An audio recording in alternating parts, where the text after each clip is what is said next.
दोस्तों नमस्कार। आज की इस वीडियो में हम कैलेंडर के टॉपिक पर बात करेंगे। तो आप देखेंगे कैलेंडर में हम डे पर भी चर्चा करेंगे, फिर इसी में बात करेंगे मंथ। आप देखेंगे ईयर का भी जिक्र होगा और आगे आप देखेंगे कहीं कहीं क्वेश्चन में आवर्स की भी चर्चा की जाएगी और लास्ट आप देखेंगे वीक से रिलेटेड भी क्वेश्चन मिलेंगे। और दूसरी चीज़ ये मंथ में आप देखेंगे तो मंथ 28 डेज का भी होता है, 29 डेज का भी होता है, 30 डेज का होता है और 31 डेज का भी होता है। इसी तरह से ईयर को हम देखेंगे तो ईयर दो तरह का है, एक तो नॉर्मल ईयर है और दूसरा लीप ईयर है। नॉर्मल ईयर में 365 डेज जबकि लीप ईयर में 366 डेज। इसी तरह से आवर्स की बात करेंगे तो आवर्स में वन डे में 24 आवर्स होते हैं। वीक में देखेंगे तो 7 डेज। ठीक है, चलिए अब हम देख लेते हैं कि क्वेश्चन किस किस तरह का पूछा जाता है। तो जब हम क्वेश्चन की बात करेंगे, क्वेश्चन यहाँ से आपसे पूछ लिया जाता है विषम दिन। विषम दिन विषम दिन ज्ञात करने के लिए कह दिया जाता है, यहीं से आपको पूछ लिया जाएगा डे। कोई दिनांक दे देगा, बोलेगा कि कौन सा दिन था। आगे देखेंगे जैसे डे दे देगा और अगला डे पूछ देगा। जैसे यहाँ पर आप देखेंगे कह देगा 9 दिसंबर 2022 को सोमवार था, तो 3 दिसंबर 2023 को कौन सा दिन होगा। इसी तरह से आप देखेंगे विविध तरह के भी प्रश्न पूछे जाते हैं। तो ये सारा टाइप हम बारी बारी से देखेंगे एक एक करके। चलिए टाइप फर्स्ट की तरफ हम बढ़ते हैं।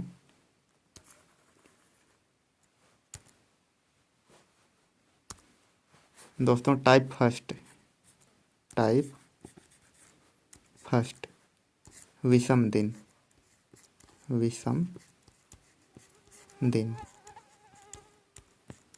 टाइप फर्स्ट में हम देखेंगे विषम दिन। विषम दिन कैसे ज्ञात करते हैं। जैसे दोस्तों कह दिया जाए कि 8 दिन में विषम दिन बताइए, तो 8 दिन जैसे आप देख लीजिए 1 2 3 4 5 6 7 और 8। दोस्तों 1 से 7 तक एक वीक में 7 डेज होते हैं। तो हम यहाँ से देखेंगे ये तो 1 वीक हो जाएगा, लेकिन जो ये बच गया मतलब वीक कंप्लीट होने के बाद जो दिन बच जाता है उसी को हम ऑड डे बोलते हैं, अर्थात ये ऑड डे हो जाएगा। ऑड डे की संख्या कितनी है 1। तो यहाँ से देखा जाए 8 दिन में ऑड डे अर्थात विषम दिन कितना होगा, तो एक वीक हो गया और एक दिन, अर्थात जो दिन वीक में ना कन्वर्ट हो सके, जो दिन वीक में ना बदला जा सके उसी को हम विषम दिन कहते हैं। इसी तरह से चलिए दूसरा एग्जाम्पल देख लेते हैं। जैसे कह दिया जाए 27 डेज। 27 डेज में कितने विषम दिन। तो कैसे ज्ञात करेंगे दोस्तों। अब इस तरह से 1 2 3 4 तो लिखेंगे नहीं, तो इसके लिए हम 27 में यदि 7 से डिवाइड कर देंगे तो 7 तियाँ 21, 7 चौक 28। 28 ज़्यादा हो जा रहा है तो 3 बार जाएगा। दोस्तों कितनी बार जा रहा है उससे हमको मतलब नहीं है, रिमाइंडर क्या बच रहा है, शेषफल क्या बच रहा है, उसको ध्यान में रखना है। तो चूंकि 7 से जो डिवाइड हो जाएगा वो तो वीक हो जाएगा, हमें 8 डे से मतलब है, तो 8 डे यहाँ पर क्या बचेगा, 7×3 = 21, 21×6 = 27, अर्थात यहाँ पर हमको 6 डेज मिल जाएगा। यही तो है 8 डेज, मतलब जिस दिन को हम वीक में ना बदल सकें वही दिन तो विषम दिन कहलाता है। चलिए अगला क्वेश्चन देख लेते हैं। जैसे कह दिया जाए 18 डेज, 18 डेज, 18 डेज में कितने विषम दिन। तो क्या करेंगे, सिंपल 18 को हम 7 से डिवाइड कर देंगे और जो रिमाइंडर बचेगा 7×2 = 14, 14×4 = 18, अर्थात 4 रिमाइंडर है, तो यही आपका विषम दिन है। ठीक है, चलिए अब आगे बढ़ते हैं दोस्तों, हम ईयर की बात कर लेते हैं। तो ईयर में आप देखेंगे ईयर दो तरह का है, एक तो नॉर्मल ईयर है और दूसरा लीप ईयर है। नॉर्मल और दूसरा लीप। नॉर्मल में दोस्तों 365 डेज होता है और लीप ईयर में देखेंगे तो 366 डेज होता है। ठीक है, इस तरह से 365 को अगर हम 7 से डिवाइड करते हैं, 7 से डिवाइड करते हैं तो ये 52 वीक, 52 वीक और 1 डे बच जाता है, जिसको कि हम वीक में कन्वर्ट ना कर पाते हैं, तो यही विषम दिन हो जाता है। इसी तरह से जब 366 लीप ईयर में 366 को जब डिवाइड करते हैं 7 से, तो ये 52 वीक हो जाता है और 2 डेज बच जाता है, जिसको कि हम वीक में अर्थात सप्ताह में कन्वर्ट नहीं कर पाते हैं। तो हम देखेंगे यहाँ से, जब हम ईयर की बात करते हैं तो ईयर दो तरह का, एक सामान्य वर्ष और दूसरा लीप वर्ष। सामान्य वर्ष में ऑड डे 1 होता है और लीप वर्ष में ऑड डे 2 होता है। चलिए अब इस पर आधारित प्रश्नों को देख लेते हैं। तो दोस्तों जैसे आपसे क्वेश्चन पूछ दिया जाएगा 10 ईयर में कितने विषम दिन। अब 10 ईयर में विषम दिन देख लेते हैं। तो 1, 2, 3, 4, 5, 6, 7, 8, 9 और 10। दोस्तों यहाँ पर देखेंगे पहला, दूसरा, तीसरा, ये तीनों नॉर्मल ईयर हैं। चौथा जो है 4 से डिवाइड होता है, इसलिए ये लीप वर्ष हो जाएगा। फिर 5, 6, 7 ये तीनों नॉर्मल ईयर है। 8वां नंबर का जो ईयर मिलेगा हमको वो लीप ईयर हो जाएगा। फिर 9, 10 नॉर्मल ईयर। इस तरह से हम देखेंगे कि पूरे 10 वर्ष में 2 लीप वर्ष मिल जाएगा, 2 लीप वर्ष, और बाकी का बचा हुआ नॉर्मल ईयर। तो नॉर्मल ईयर 8 हो जाएगा, 8 नॉर्मल। ठीक है, इस तरह से अब आप देखेंगे तो लीप ईयर में दोस्तों ऑड डे कितना होता है, 2 होता है। यहाँ से देखेंगे 2×2, चूँकि लीप ईयर 2 था तो 2 रख लिए, और लीप ईयर में ऑड डे कितना होता है, 2 होता है, तो ये 2×2 हो जाएगा। प्लस नॉर्मल ईयर कितना है, 8। नॉर्मल ईयर में विषम दिनों की संख्या 1, इसलिए 1। अब यहाँ से जोड़ लेंगे, 2×2 = 4 और 8, 12 हो जाएगा। विषम दिनों की संख्या अभी तक 12 आया। दोस्तों जब ये 7 से ज़्यादा आ जाता है तो इसको हमें 7 से डिवाइड करना होता है, जिससे कि जो रिमाइंडर बचेगा वो वीक में ना कन्वर्ट हो पाए। तो इसलिए हम क्या करेंगे, इसे 7 से डिवाइड कर देंगे। 7 से डिवाइड करेंगे तो यहाँ पर रिमाइंडर कितना बचेगा, 5 बच जाएगा। दोस्तों तो आप यहाँ से देख सकते हैं 10 ईयर में 5 ऑड डे अर्थात 5 विषम दिन होता है। 25 ईयर 25 ईयर में how many are days in 25 year, 25 साल में कितने विषम दिन होंगे। तो दोस्तों 25 को हम 4 से डिवाइड कर लेंगे। 4 से जब डिवाइड करेंगे तो 6 ये लीप ईयर हो जाएगा। बाकी का बचा हुआ 19 ईयर नॉर्मल ईयर। ठीक है। अब यहाँ से 6 ईयर जो लीप ईयर है इसमें 2 डेज होता है और यहाँ नॉर्मल ईयर में 1 डे होता है।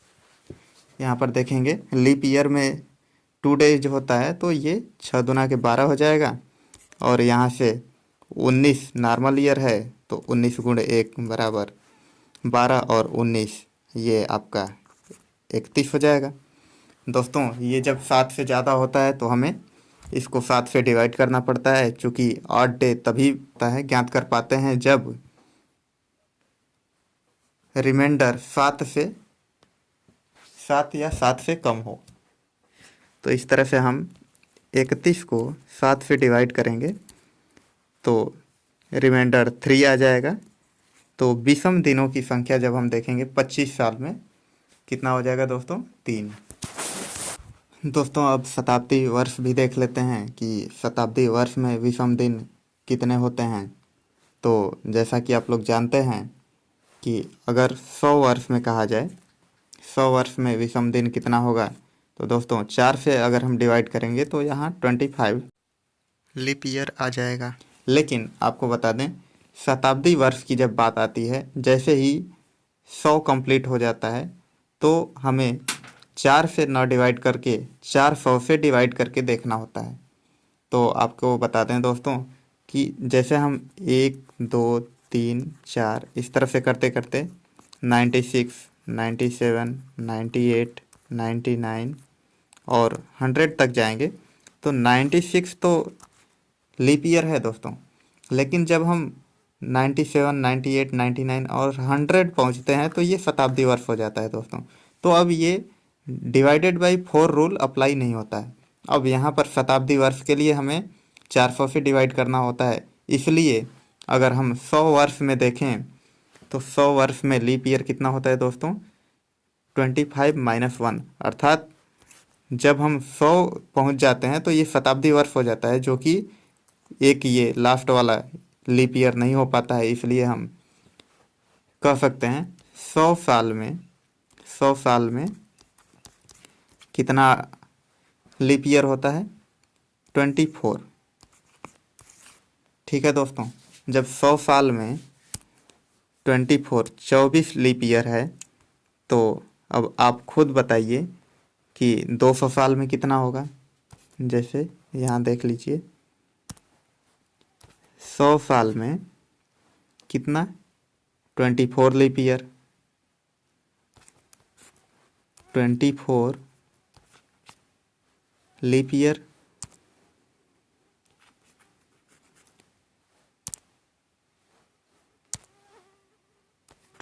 लीप ईयर और बाकी का बचा हुआ 76 नॉर्मल ईयर।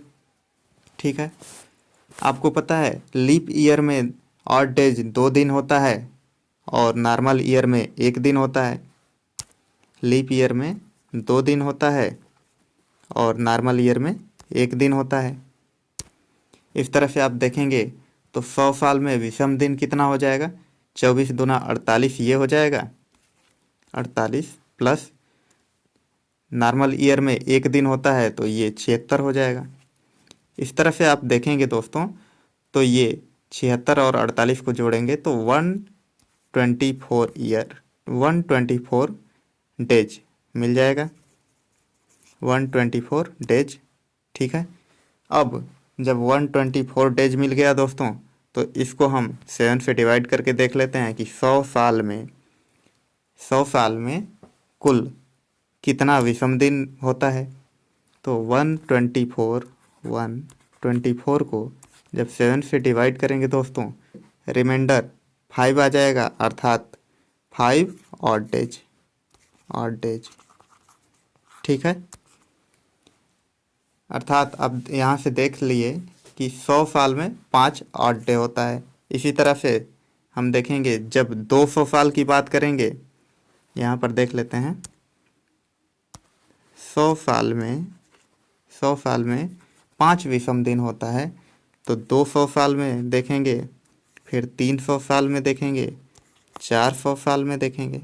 ठीक है, अब जब 100 साल में 5 विषम दिन होता है तो 200 साल में 5 गुणे 2, 5 गुणे 2 अर्थात 10। अब यहाँ इसको जब हम 7 से डिवाइड करेंगे तो रिमाइंडर 3 आ जाएगा, अर्थात 200 साल में 3 विषम दिन। इसी तरह से जब हम 300 साल में देखेंगे तो 5 गुणे 3, 100 साल में 5 विषम दिन, तो 300 साल में 5 गुणे 3 अर्थात 15 विषम दिन। 15 को जब हम 7 से डिवाइड करेंगे तो रिमाइंडर कितना आएगा दोस्तों?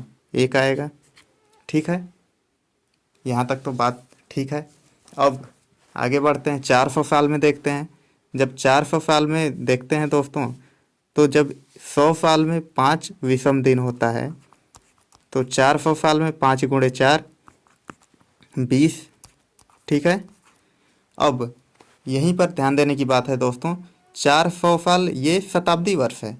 तो जब शताब्दी वर्ष है हमें 400 से डिवाइड करना होता है। तो जब 400 से डिवाइड करेंगे तो एक बार तो भाग जाएगा। जब एक बार भाग जाएगा तो ये 20 से 21 हो जाता है, 20 + 1 21। और जब इसको 7 से डिवाइड करेंगे तो यहाँ 0 आ जाता है, अर्थात 100 साल में 5 विषम दिन, 200 साल में 3 विषम दिन, 300 साल में 1 विषम दिन और 400 साल में 0 विषम दिन। इस तरह से आप देख लिए कि शताब्दी वर्ष में लीप ईयर एक वर्ष बढ़ जाता है। किस तरह से बढ़ता है आप यहाँ समझ पाए होंगे। चलिए अब क्वेश्चन की तरफ बढ़ते हैं। तो दोस्तों मान लीजिए आपसे कहा जाए कि 2024 में कुल कितने विषम दिन, तो आप यहाँ से डिवाइड कर लेंगे। एक तरफ 2000 कर लेंगे और दूसरी तरफ 24। ठीक है, अब 2000 चूँकि ये शताब्दी वर्ष है तो शताब्दी वर्ष 400 से डिवाइड करेंगे। 400 से जब ये पूरी तरह डिवाइड होगा तो यहाँ 0 आ जाएगा। और इधर 24 को देखेंगे तो 24 को 4 से डिवाइड कर लेते हैं। 4 से जब डिवाइड करेंगे तो यहाँ पर कितना हो जाएगा, 4 × 6 = 24, 6। और इधर जब 6 लीप वर्ष हो गया तो नॉर्मल वर्ष 18 हो जाएगा। इस तरह से आपको पता है लीप वर्ष में 2 दिन होता है, 2 विषम दिन होता है, और नॉर्मल वर्ष में 1 विषम दिन होता है। इस तरह से आप देखेंगे तो ये 6 दूना 12 हो जाएगा और इधर 18, दोनों को जोड़ेंगे 18 12 30। ठीक है दोस्तों, 30 विषम दिन अभी तक आ गया। इसको जब हम 7 से डिवाइड करेंगे तो रिमाइंडर कितना मिल जाएगा, 2। अर्थात हम कह सकते हैं 2024 वर्षों में कितना विषम दिन आएगा, 2 विषम दिन, 2 ऑड डेज। ठीक है, तो मैं उम्मीद करता हूँ आपको ये वीडियो पसंद आया होगा। धन्यवाद।